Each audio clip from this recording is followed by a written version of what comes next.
Okay, well, I have the honor of finishing up the first day, and I don't think I will be taking the full hour, so I will try to use our time well.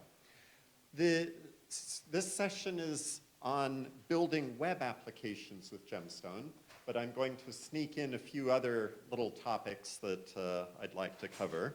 Again, a little bit of a disclaimer. My recent experience, as alluded to earlier, I am teaching computer science at Walla Walla University, so I get to spend a bit of time with undergraduates and introducing them to programming. I'm covering a wide range of classes from introduction to programming in Python up to artificial intelligence, assembly language, operating systems, databases, and so on. And I do sneak in a little bit of Smalltalk as part of the advanced object-oriented programming. And we do sometimes get a chance to find jobs for students and look for opportunities with that. One of our seniors did a capstone project on a project not completed by any means, but of translating Python code to Smalltalk so that we can try running it in Gemstone. So that's something we've been playing with. I also get to work across disciplines, so we have someone in the biology department who's doing climate change research on ocean acidification. So much of the CO2 that we put into the atmosphere is going into the oceans, which is increasing the acidification there. And so how is that affecting things? It turns out the commercial equipment, much like that would do the things you see pictured here, costs in the order of $10,000 per aquarium or per tank. Our biology, one of our professors has built a set of tools together for about $150 that will do equivalent things. So for a small school to be able to set up 20 or 30 tanks allows us to do quite a bit more. And I'm involved in writing the software that goes on this device, or have students who are working on this. So that the discussion we heard from instantiations on the Internet of Things and the small devices this is some of the toys I get to play with. But we're going to look primarily at HTTP web servers. So we have our clients, the internet, and the servers. The clients make a request of the server sends back a response. And there's a particular syntax style to this of get URL, and then headers, a body, and send back a response with headers and a body. So the various steps in that, and what does that look like? So a particular request for this URL would get some headers, then details. The response can have, again, the headers and then the HTML body that is sent back. So how do we generate this body? And first, there'll be static files that the web server can just grab the file off disk, which is the kind of original model for how that would be done. But we can then look at dynamically generating the response. And so we could send back the contents of a directory would be one of the simpler models, displaying a date and time, how many times has this page been served, just updating a counter and so on. One approach that was taken early on was a preprocessor sort of model where we just simply say include this file or execute this code and then send it back instead. So that would be included as comments in the HTML. And so something that says include file path would just be a complete substitution, much as we might have the include with a C file. Or an execute, CGI, where the page has been viewed so many times. So with just a fork and capture the result that got sent to standard output, and then take that and send it back. Common gateway interface was a popular way of handling these for a while, where the HTTP server knows that requests that are in a certain directory mean don't send me the file, but send me the result of executing the file, which is a reasonably simple variation, but then allows us to be much more sophisticated in what we can do. So the file is in a magic directory. And the program can be anything that just takes standard in and writes to standard out. So C++, Perl, PHP, shell scripts, any kinds of things. And variables or values will get put into environment variables, and then the results will get added and sent back. So models with that, of course, HTTP protocol suffers from the inability to handle state. So each request, each response is in a complete isolation. And we address this when we look at Seaside and other things. There's various approaches. We can have hidden fields, cookies, URL rewiring. The URL rewiring is the one that Seaside does by default, which at one time was considered ugly. Now it seems to be accepted as fairly conventional, and so we just are much more accepting of that. We can then generate the HTML in code. And so you could have an out.println if you were in C or C++, and then put a string, or if we are in Smalltalk, those should be single quotes rather than double quotes, but otherwise the content is essentially the same, the concept. And the disadvantage there, of course, is that then you need to modify the program to get different HTML. So that's one approach. Another is PHP takes the approach of, well, we'll edit the HTML by adding code in.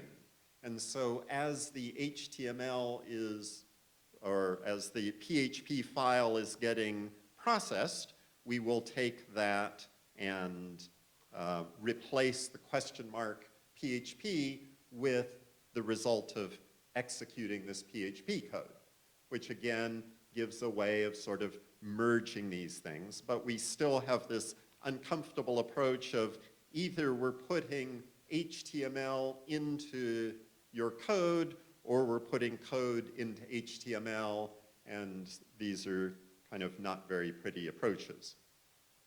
So what frameworks like Seaside and others have done is tried to abstract the model for how the HTML is generated so that we're using much more things that are appropriate for the language or the environment. So we have just one concept that we need to deal with rather than mixing these two concepts. And so you may have heard of Flutter or React, Angular. Some of these other frameworks provide a way of building things. Again, this leaves us with a challenge in managing state. And so what is being offered in many, in the current, I think, modern approach is WebSockets.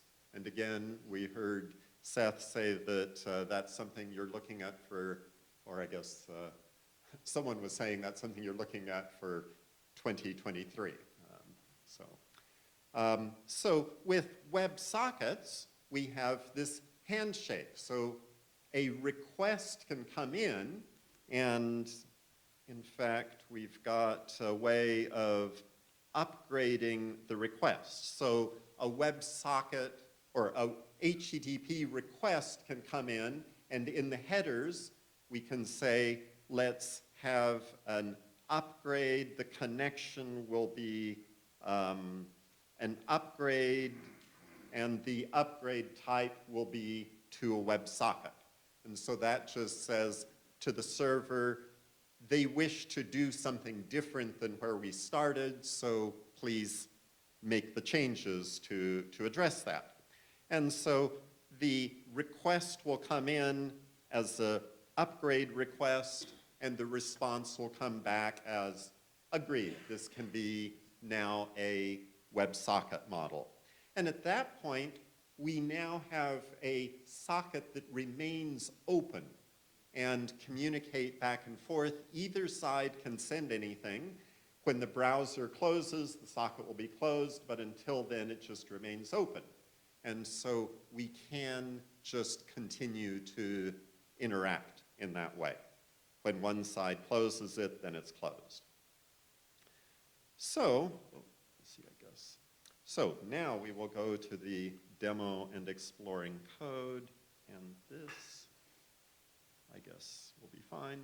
It's a little larger than I expected. I think plugging in and unplugging changed the, but we'll just go with that. So I have something called sample, which is a class in Gemstone that is a subclass of a web app, which is part of an HTTP server.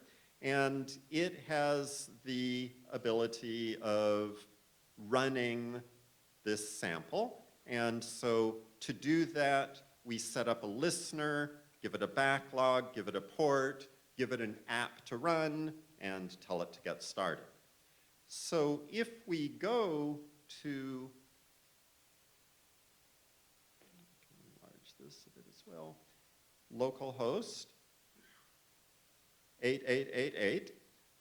Here you can see in the background I have some logging information coming out from my Gemstone session. What we have here is a request that is just being made. We're simply serving up, in this case, a static page without any complications or sophistication there. I'm going to go ahead and swap the order of these. So when this runs, what does this sample look like? Well, if we look on the instance side, it's by default will serve up a page called index, which is the way browsers tend to work. And so what we have here in this WebGS framework is something that says, okay, I'm going to take the HTML and I'm going to add to the load script. I'm going to create a series of scripts that are part of the header. Then I'm going to create a body that has a header that says edition. So if we go glance at this, you should be able to see we've got a header, edition, some fields. So the header has a header, then there's a division that has a couple input fields, a plus symbol, and then a button that says add, and so on. And with this, there will be data that comes in, and when we submit this request, it will come back to the server with the button that says, when you do this, please do a post. And so a post to this URL with taking 3 and 7, if I click post, the browser is sending a post request to this URL, passing it in form fields. And so that sends back a new page with the value 10 in the result field. And again, you can see kind of some logging here of here's some information that was sent back, the response. So what that's going to look like here is we have essentially a REST API that's going to add, and the add says, okay, I'm here in Smalltalk in a method, and I'm going to have an addition request. And so when I'm called, I'm going to be passed a dictionary with parameters. So I pick up the argument at X, the argument at Y, and I return a new dictionary that is the results, the sum, and I'm going to put X plus Y. And so this is kind of all the code you need to write on the server side to handle this sort of a request. Okay? Then another one of the buttons here is a GET request. So this GET request is requesting the stone configuration report. So if I say stone.gs, all I need to do is say return just system stone configuration report, and when that comes through, it will come through and give me all kinds of data, configuration information about the server. So again, the difficulty or the complexity of writing code on the server side is just this. Yes? Oh, stretching, okay. So another option then is this here at the bottom. And so there's a WebSocket. So one of the things that happens here is when this page comes up, one of the things we told it is when the page finishes loading, then send an upgrade request and capture the results in a socket and hold on to that socket and use that socket for other sorts of requests. And so we can see that there's actually a timer here that's running, okay? The current time, right there at the bottom of the screen, incoming message. So this is a message that is being sent from the server to the browser once a second. And I can send messages, hello Toronto, and hit enter, and 1 second later, so this got sent to the server, then from then on the server is just going to send back something that says, you know, hello Toronto at this time. So I have a bidirectional WebSocket connection between the browser and the server, and the server is running here in the WebSocket environment. And so the WebSocket request is essentially one that there's something that comes to WebSocket.gs, and so I'm following kind of the convention of the other languages have something that says, you know, .php or something. So I'm making a request for a .gs, and the framework says if I see a request for a .gs, then I will route it to a method that has _gs in its name. And I'll do that. If the request, and so if you're sending a WebSocket request, it should be a WebSocket upgrade. And at that, I'll fork a process that just delays for a second. If we're connected, then we just send some text. So I'm just continuously sending things out. And the browser gets it. I can, when I set up the WebSocket, there's two types of connections you can have, a binary or a text. And so if I get the text data, I will capture it in the string and then send it back in those requests. So that is, I think I'm going to try minimizing this and just see if I can get this to be not quite so huge. Scale. Yes, can I change that? And it looks like I cannot. So can I change this to, I guess, higher resolution? Okay. How high do we want to go? What are the ratios here? Go big. Maybe that's a little big. Revert. Anyway, I don't want to spend too much time struggling with this, but we'll try that. Okay, we'll keep that. So, and I should have my code browser here. Yes. Okay. So with that, so let me just walk through a little bit of what we're seeing here. So we said that when we want to run something like this, we'll say set up an HTTP listener. I can also set up an HTTPS listener. And so, though as I mentioned earlier, it would be more common to put a forward-facing web server that handles the HTTPS, that handles static data, and that sort of thing. But if you want to do it purely in Smalltalk here, we can.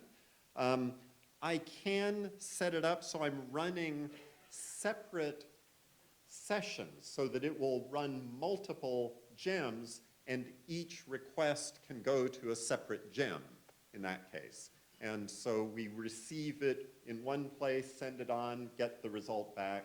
And so we are actually sort of proxying between gems so that if one takes, has a longer running process. So when we set up our listener, the listener is going to essentially have a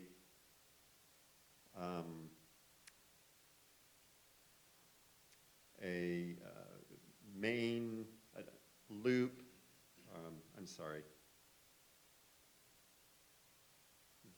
a run function that reports what URL are we listening on, creates a listener, and then runs the main loop. So create the listener is set up a socket, listen on a port, and then start accepting requests. The main loop is simply, commit a transaction, look for an incoming request. When you receive an incoming request, then respond to it. Fork a new process that will handle that. So set up a main body loop.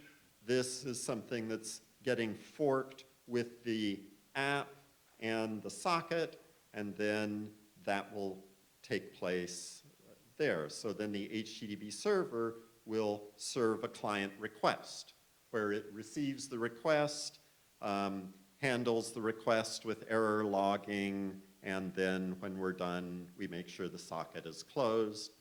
The handle request is the place where we look and see if the request is for a WebSocket, then we'll upgrade the connection to a socket and use it for the further communications. So what we've been doing, the projects I've been working on, and the advice I give when people listen to my advice is I'm comfortable using tools like Flutter, Dart, and things like that on the front end, building the front end there, and having WebSockets go to the back end. Then from the back end, using something like what I'm showing you here, where it receives a request, has relatively simple code that if you want to add two numbers, you get the arguments and you do something. So again, presumably you could make it complex, but your domain logic is here. This is where you're handling the complexities of your application. David described why is it that Smalltalk applications get complicated. Well, you know, we're dealing either with complicated problems or, I don't remember if you used the phrase, but the second system effect is what Frederick Brooks describes as once you start feeling powerful, you start making things more and more complicated. And, the approach here of just being able to say, here's where I'm going to put my domain logic. This is, I think, just a very simple framework where you just subclass off this, put your method that matches the request that's going to come in, you do whatever you want, send back the result. And by dividing it up this way, it's very easy to write testable code for Gemstone, or in your Smalltalk code can just be, if I send in this dictionary, do I get back this result? And you're not having to deal with all of the complexities of running a web server. And also on the front end. And again, the student projects I have, we can just create a very nice division between the front end and back end. The front end expects the web sockets to send in this sort of data, which is just going to be JSON. The back end expects to receive JSON. And so we agree on what the communication layer is between the two, and then they can work on it somewhat independently. So that is where the requests are received, handled. We send the response, and then again, there's comparatively little real difficult complexity in the WebSocket. I mean, it's just if you get a WebSocket upgrade, then you send back a response that says, yes, I agree to that.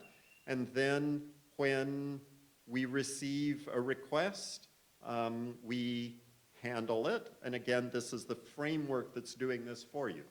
So your code is just dealing with the domain logic that receives the requests and sends a response.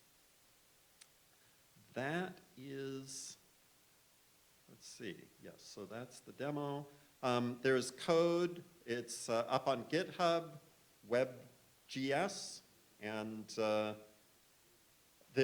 I know of some that are using this in addition to what I'm doing with it, and invite your comments and questions. Wow. In your multi-gem configuration, you're doing this Yes. push. Yes. Is it one gem that ends up getting processed and it does the push? So, if it's in that state, can it handle requests? so how do we handle the forked gems that are handling things? Essentially, we're taking the approach that would be taken by a reverse proxy of just the request comes in, I keep a list of gems and a socket to each of the gems that I'm communicating with. And when I receive a request, I pick a gem to send it to, and I just push the request that came in, I push it just right back out on the socket. And then I monitor when I get something back, I'll send it through. Monitor when you get something back. So if it's from the back end pushing it to the browser, what's monitoring? Well, Is that something like an HTTP feature too, or is it something else that's oh,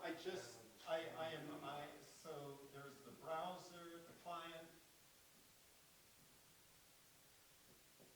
and then there's Gemstone,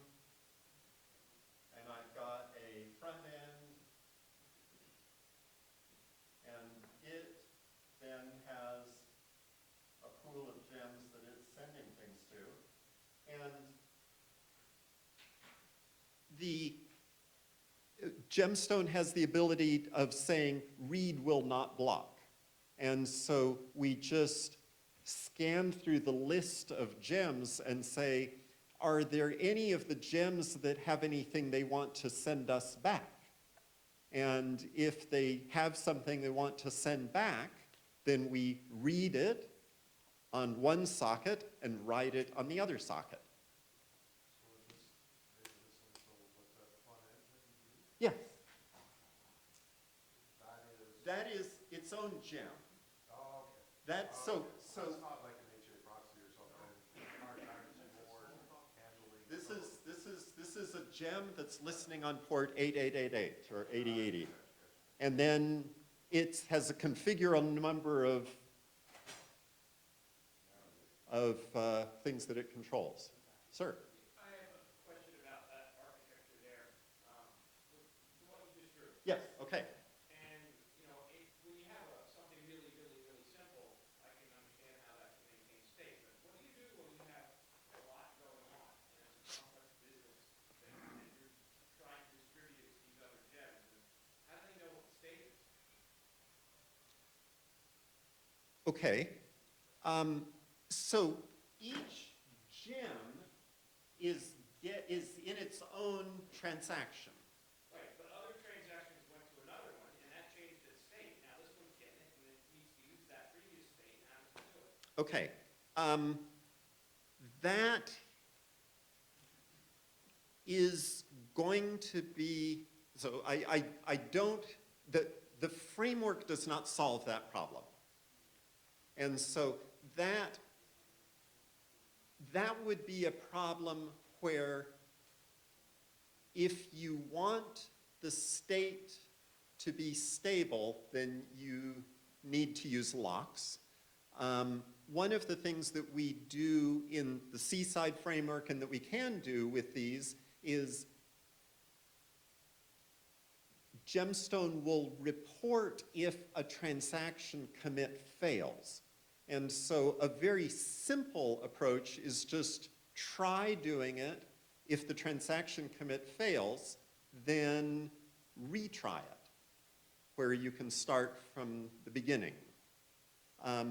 But yes, if you are going to have a domain application that has synchronization needs, then you will still need to write that into your, you will still need to deal with that in your domain application.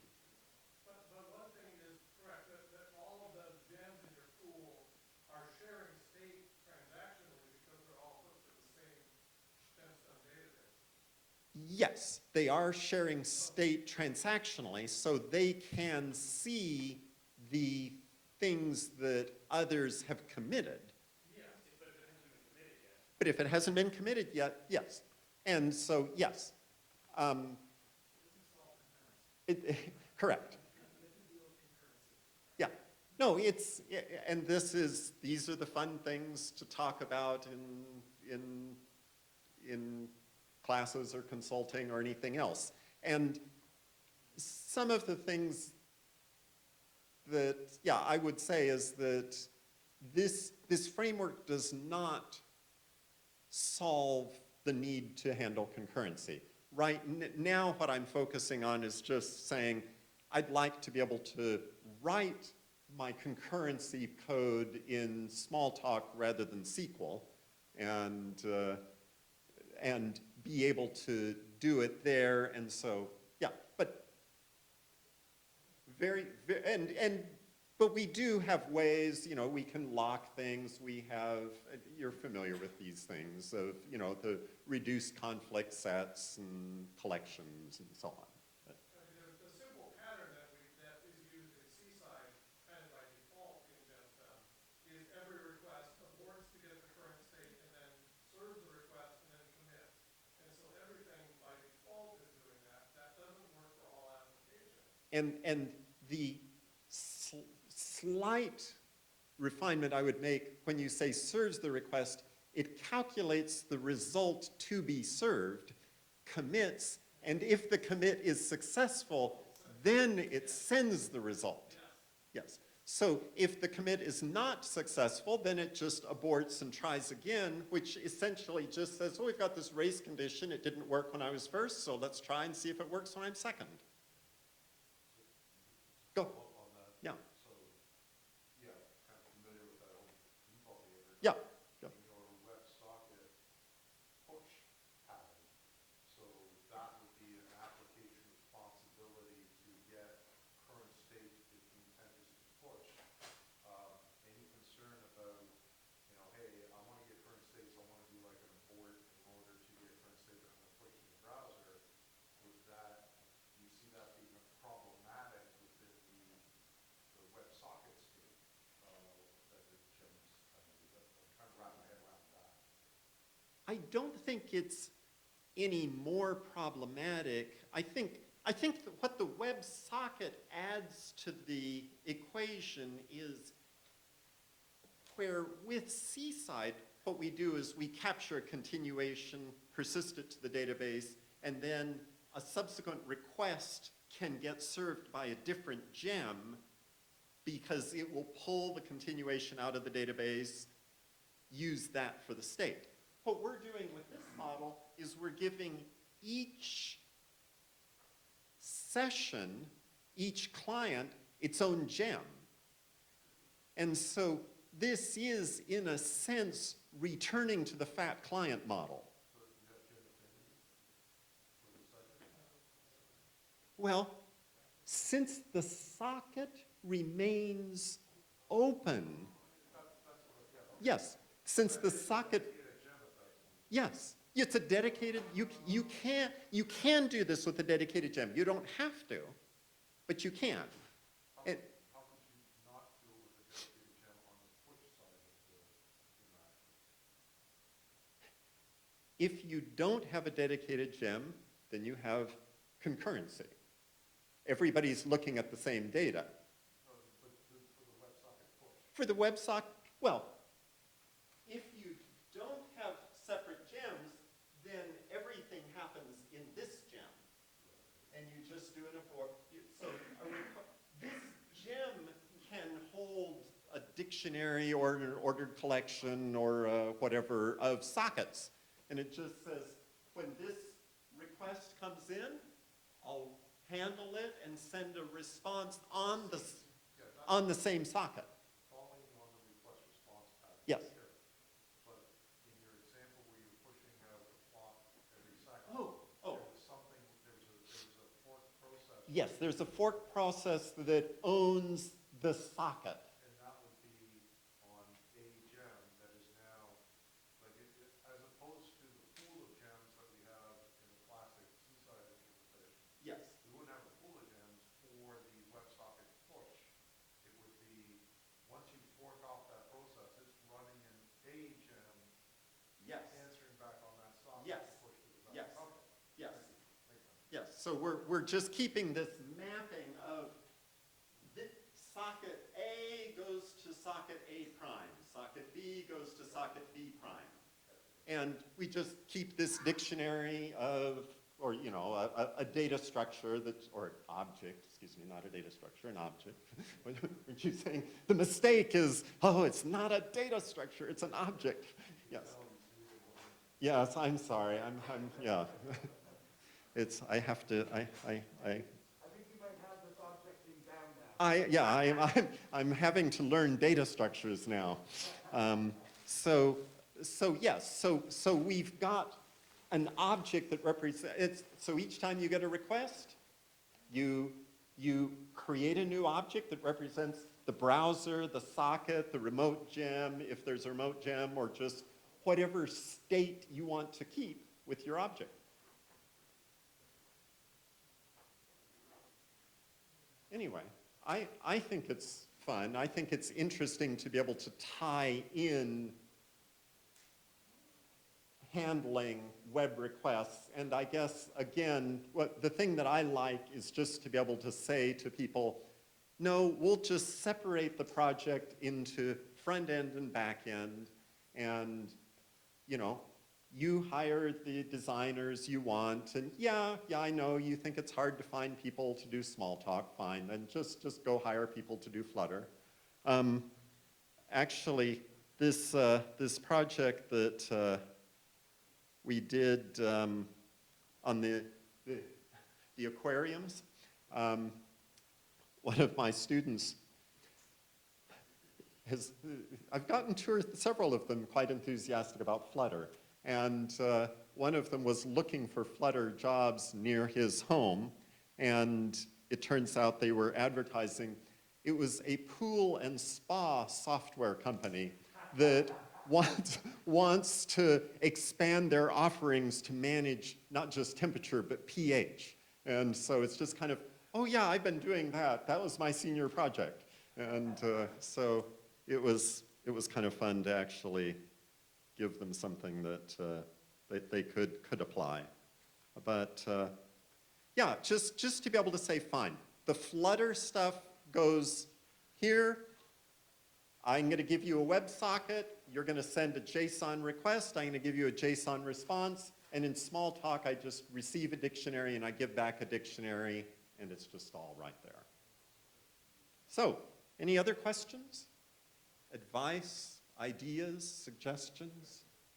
Sir? On your browser, that's sitting on that socket. Yes. How was it getting the refreshes? Was it sitting and falling and then come back? Okay, so there is a connection to the server. So here it says connected to the server, says true. If I disconnect, then you'll notice in the back end, we got a disconnect. If I reconnect, then it says, oh, we got a request from the socket. It's the WebSocket request. We're going to switch to this. And so now we've got a connection between the browser. And then the question is, what happens when a request comes in? And so let's go back to the sample. And so part of our index is, notice this head stuff that we're adding, the load, the handle add, handle this, handle that, the WebSocket. So there is this WebSocket JavaScript that is essentially there that just says, okay, here's the WebSocket. And again, I just copied this out of here's how you write WebSocket clients in the browser in JavaScript. You add an event listener, and so you create a WebSocket. This is JavaScript. You create a WebSocket, you add an event listener. When it opens, you do this. When it closes, you do this. When you receive an incoming message, you run the code called read incoming message. And so there's a method called read incoming message that's passed an event, and you take that event and you update the DOM, modify the inner HTML to do this. So it's just a listener on the socket. It's just a listener on the socket. JavaScript has, listen on a socket. When you get something, then just update the DOM. And yeah. So again, I like being able to sort of separate these two concerns. And it's just, nope, this is what's happening in the web browser. Or send a message. The JavaScript is not terribly complicated. Send a message. If the socket is open, then send something on the socket. And in fact, this is written by a separate developer in the whatever web framework. Yes, this is written by a separate developer in the web framework.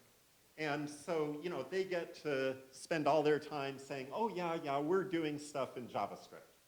And it's kind of fine, whatever, if that's what you need. But yeah, we'll just have, 1 or 2 or 3 programmers that have the real solid domain complexity where we just have a framework. You receive a dictionary, you do some stuff with it, you send back a dictionary. Okay? I'm happy to talk afterwards, but thank you for coming. And I don't know if there's announcements for tomorrow's program.